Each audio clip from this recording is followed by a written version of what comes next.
Happy day after 4th of July. I hope you had a great one.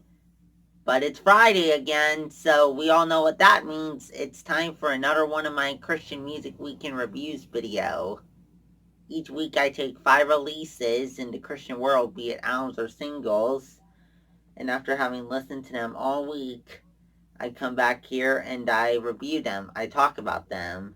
So without further ado, let's get into this week's first release. Is Jeremy Camp's new single, Still Alive. This is the second song that he's put out this year, following Dead Man Walking, coming out earlier.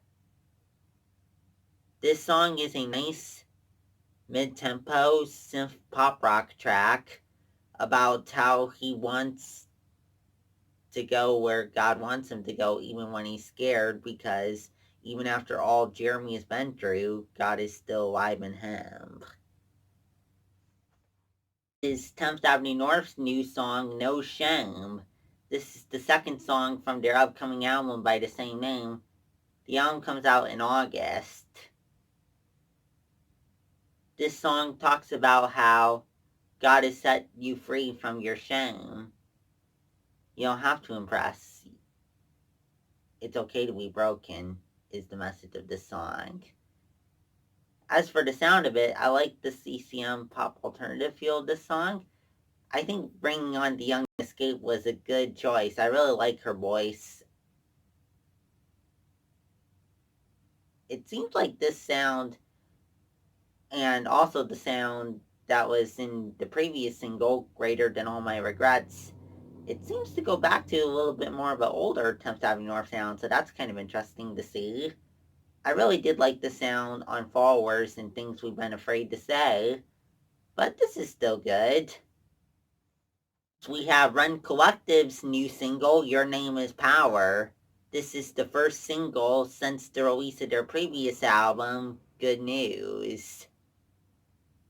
The song will probably surprise a lot of Rend Collective fans as this shifts away from their folk brand of worship into more of a pop rock CCM brand of worship music.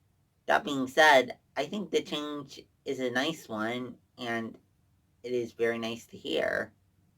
As for the lyrics, the song talks about how God's name is the only power we need to combat the darkness that we face. The sequel to Reconcile-Streets Don't Love You album, Streets Don't Love You 2.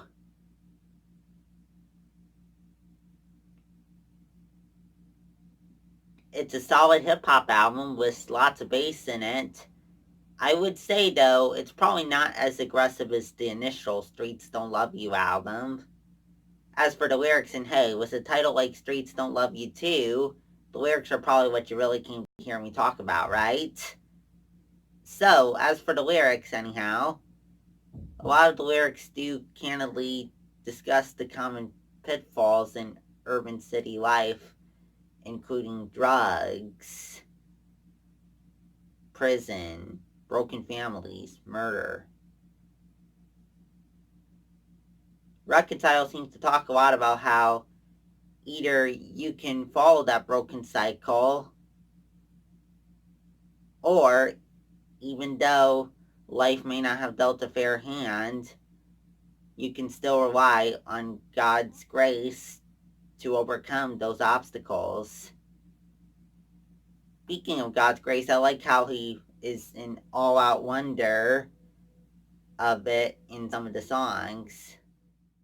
Released today is Tasha Layton's debut EP, Love Running Wild. Now, probably more than any of the releases I reviewed this week, this one had me on my toes a little bit musically. So the first two songs, I thought I had settled down into a pop EP, but all of a sudden, with their mainstream songs, it was more of a CCM pop worship feel. So, how do I describe this album when it's two different sounds on the same album? How do I kind of condense it into one? I would say that it's a pop EP with a strong worship feel, I would say. I would put the two elements together. As for the lyrics, they talk about a God who loves us in our brokenness, lifts us from that, and helps us through his spirit. Week. Hope you guys have a great rest of your 4th of July weekend. And I will see you next week with 5 more releases. And if you like what you see in this video, please press the subscribe button so you know when these come out and you can watch them.